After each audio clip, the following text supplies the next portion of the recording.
Hello, everyone. In this week's episode, I go on a villager hunt for a new neighbor and friend for Elowin. Spoiler alert, it's an old friend that I thought I'd never ever see again, but I'm glad that I actually found him again. Tabby asked to leave Elowin. I was sad about it because I really liked Tabby, but who I found was a real surprise. Now let's start the villager hunt and see who I found as my new neighbor for Elowin.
As you saw, I found Dobie. I really love Dobie. He was on an old island of mine. He was always looking out for everyone. He was like a grandfather to everyone. So that's why I call him Grandpa Dobie. I really missed him from when I lost that island, and I'm really happy that I found him on the villager hunt. Dobie was born in Savannah, Georgia, but he always had a fond love for Southern California, especially the Los Angeles area. After high school, he went to college in Southern California. Dobie always wanted to be a writer. He loves mysteries. He was highly inspired by the English mysteries that he would see on TV when he was younger. He remembered a story that he wrote.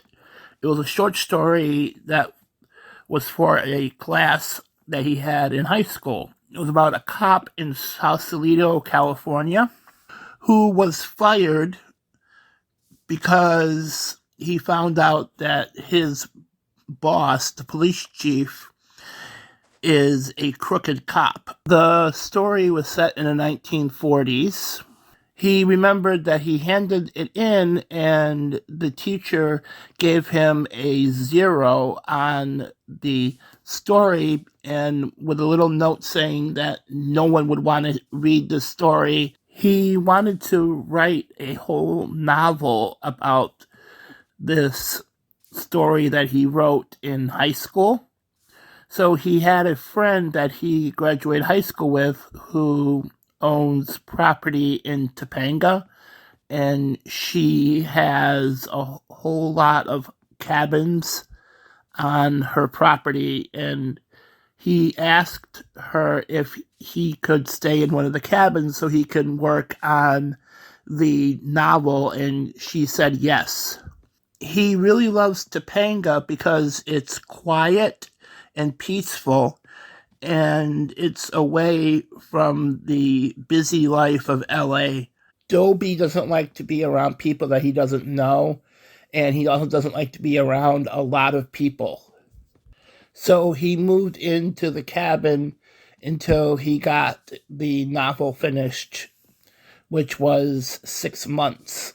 The porch that he sat on to write his novel had a roof on it, so when it rained, it wouldn't rain in, it would just fall onto the roof and then fall off. So he could watch the rain fall in Topanga, and he could also watch the sunset while he's working on his novel. He got the novel published, but he talked to the publisher and told them about what his teacher told him, and he asked if he can put a dedication in the book, and they said, sure, go ahead. And he said that he wanted to dedicate it to that teacher, and he also wanted to send her an advance copy of the novel, and of course autographed. After the novel was a bestseller, he decided that he wanted to buy property in Topanga. And what he did is he built a couple of cottages on his property, because Topanga is Dobie's Zen place where he feels calm. He thought that it was going to be just a one and done novel, but he got a phone call from his publisher saying that they wanted some more books because people were wanting to see what happened to the former police officer turned private detective. In the first novel, what happened was he was fired, and then he was told to leave Sausalito and never return.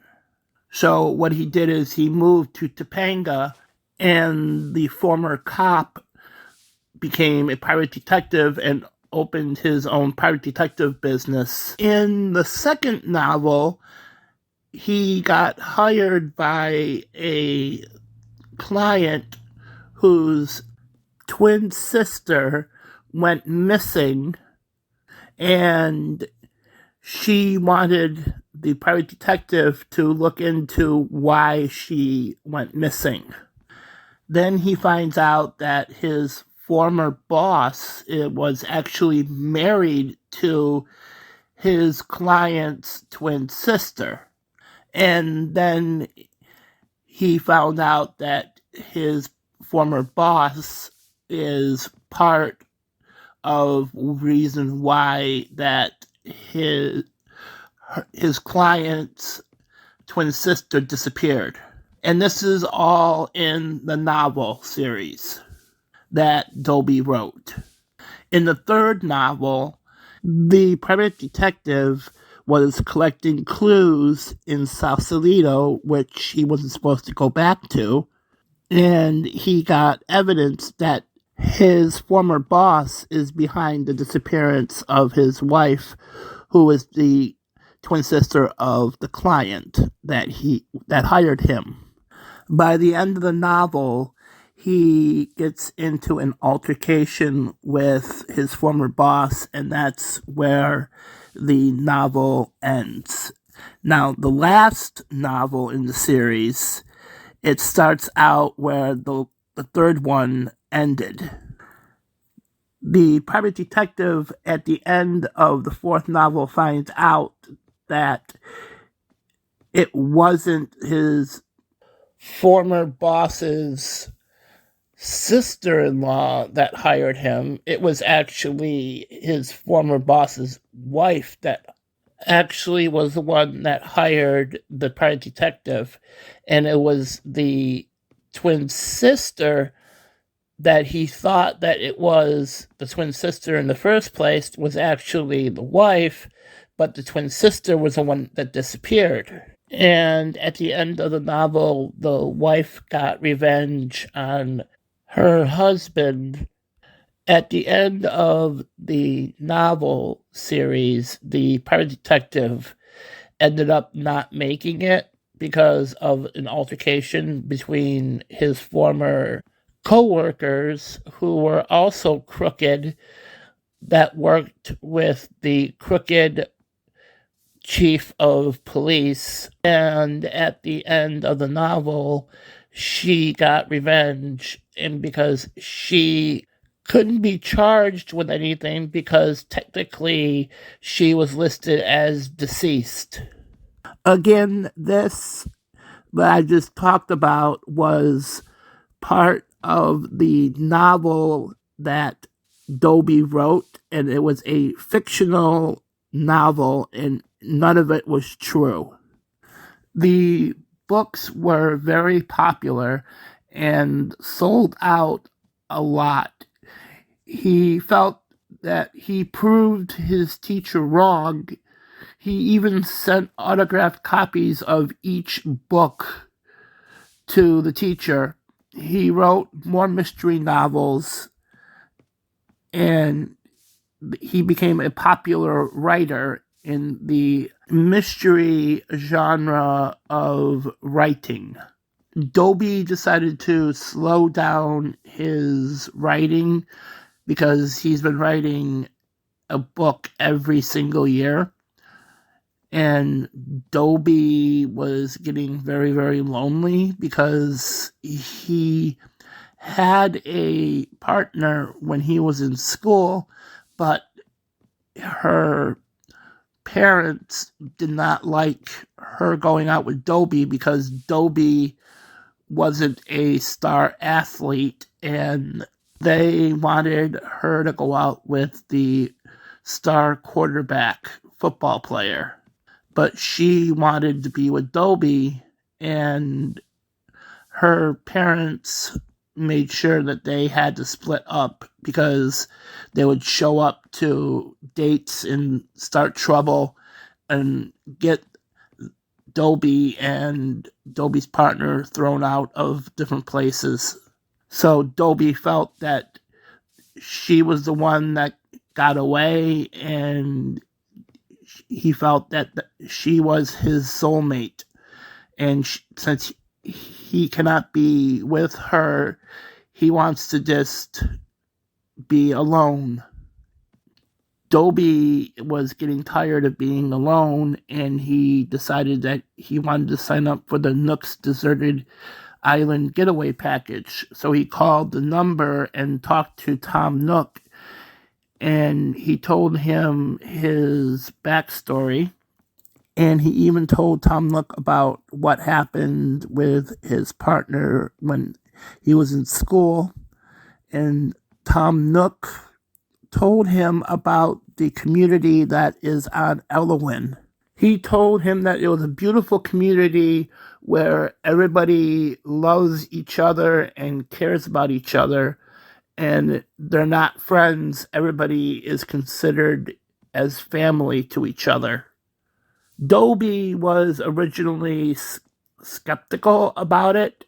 When he got onto Elwyn, he was surprised that everyone who lived there greeted him at the airport, and they all offered to help him take his boxes of his belongings and move them to his new house. And of course, Boyd had to carry all the heavy items because Boyd loves to show off his muscles to everybody. Again, Boyd's a really nice guy, but he just likes to flex his muscles. When Dobie got to his house and walked in after everybody left from helping him move his belongings to his house from the plane, he sat there for a minute and thought, you know what? Maybe Tom Nook was correct about Elwyn. And he said to himself that, you know what? I feel like I'm at home finally. He said that he finally has a family that cares about him. Thank you for watching my video. If you liked the video, please like, subscribe, and turn on notifications.